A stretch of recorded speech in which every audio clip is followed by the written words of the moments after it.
saya Fikri Nur Fadilah. Di sini saya akan sedikit menyinggung ataupun memaparkan ataupun menerangkan mengenai metodologi penelitian. Namun sebelum itu kita bisa lihat materi yang ada di layar ini.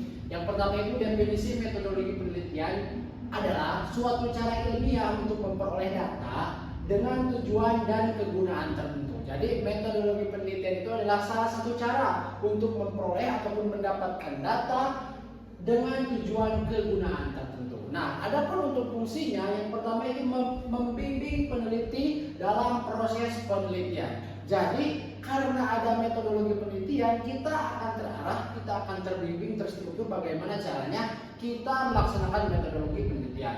Untuk yang selanjutnya yaitu menjamin validitas dan reliabilitas data. Jadi dijamin kalau misalkan kita melaksanakan metodologi penelitian dengan benar, kita mendapatkan data yang valid dan reliable. Untuk yang selanjutnya yaitu menyusun sistematika penelitian secara runtut. Jadi dari A sampai Z itu kalau dalam bahasa dalam bahasa Arab itu tertib ya. Dari A sampai Z itu runtutannya itu sama dan berurutan. Oke. Dan untuk yang selanjutnya ada jenis-jenis penelitian. Jenis-jenis penelitian itu ada ada dua. Yang pertama penelitian kuantitatif. Nah, ini yang pertama adalah menggunakan angka dan statistik. Jadi berbasis grafik ya, bukan berbasis penjabaran. Untuk yang selanjutnya misalkan contoh ada dari lembaga survei dan juga lembaga eksperimen. Mungkin ada survei, ada juga eksperimen. Nah, biasanya lembaga-lembaga survei elektabilitas dan sebagainya itu menggunakan kuantitatif.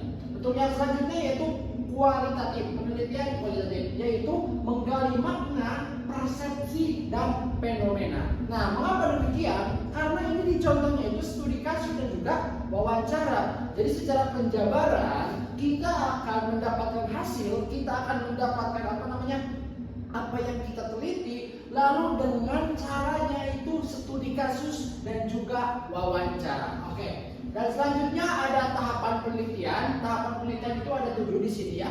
Untuk yang pertama identifikasi masalah sudah barang tentu. Kalau misalkan kita ingin melaksanakan penelitian, kita harus mengidentifikasi dulu masalah itu seperti apa. Untuk yang selanjutnya perumusan masalah. Kalau sudah diidentifikasi masalahnya apa, yuk kita rumuskan bagaimana masalah ini runtutan dari A sampai Z-nya itu seperti apa. Lalu kajian pustaka sudah barang tentu. Kalau misalkan sudah yang pertama ataupun yang kedua sudah terlaksanakan, kita lanjut ke kajian pustaka.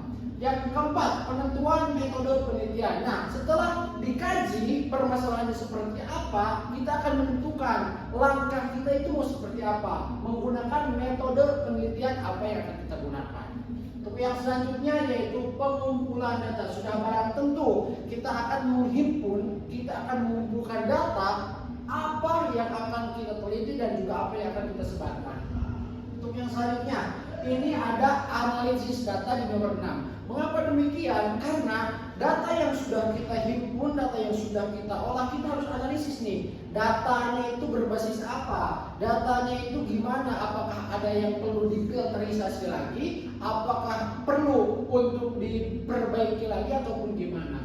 Dan yang selanjutnya ada kesimpulan dan juga saran. Nah, di sini termaktub ataupun dalam poin terakhir itu ada kesimpulan dan juga saran daripada penelitian tersebut. Yang selanjutnya perumusan masalah penelitian.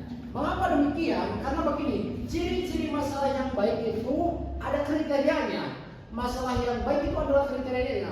Yang pertama, spesifik dan jelas. Jadi permasalahannya itu spesifik.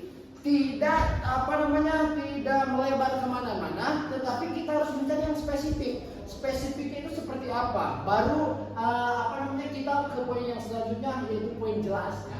Untuk yang selanjutnya dapat diteliti. Sudah barang tentu ketika kita mendapatkan suatu permasalahan ataupun perumusan masalah penelitian, kita akan meneliti hal tersebut. Ya sudah barang tentu permasalahan itu bisa diteliti. Untuk yang selanjutnya relevan dengan bidang ilmu. Mengapa demikian? Karena yang terjadi di lapangan ketika penelitian ataupun penelitian yang sedang kita lakukan harus berbanding lurus dengan teori yang relevan.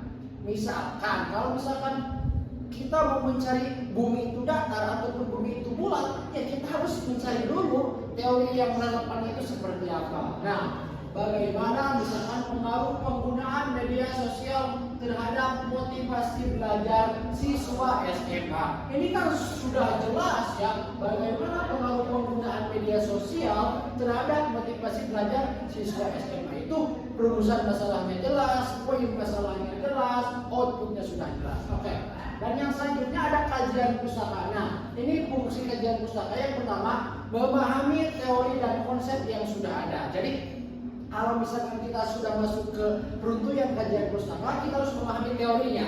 Teorinya itu seperti apa? Arahnya ke mana? Konsepnya itu bagaimana? Jadi kita berada di poin itu.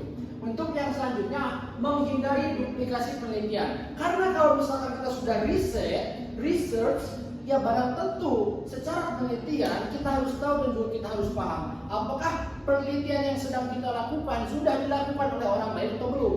Nah, jadi seperti itu. Jadi menghindari duplikasi penelitian. Yang selanjutnya adalah metode penelitian. Ini ada beberapa poin yang diantaranya desain penelitian, eksperimen, deskriptif, korelasional. Nah, untuk yang selanjutnya populasi dan sampel, teknik sampling, random, purposive, dan lain-lain. Instrumen penelitiannya itu ada kuesioner, ada wawancara, ada juga observasi. Adapun teknik analisis data, kita secara kuantitatif memakai statistik, deskriptif, atau inferensial, ya.